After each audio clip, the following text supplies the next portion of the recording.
Maria naiz eta bitxigintza ikasi dut Aso Politeknikoan Donostian. Bitxigintzan erakusten digute bitxi bat diseinatzea eta fabrikatzea. Bitxigintza aukeratu nuen nire bitxi denda jartzeko.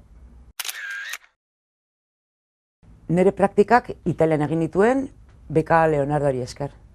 Nire esperientzia Italian oso ona izan zen. Gauza asko ikasi nituen eta lan egiteko aukera izan nuen.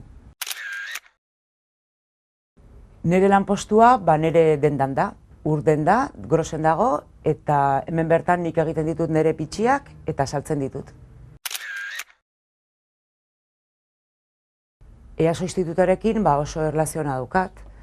Nahi dudanean irakaslea dauden ni laguntzeko edo zein duda daukadanean beraiek laguntza eskatzeko.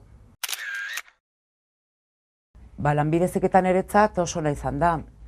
Lagundu egin dit nire hobiak lanpostu batetan bihurtzea. Lanbide heziketak laguntzen dizu zure ametsak errealitatean bihurtzea. Berak lortu du, orain zuk duzu hitza.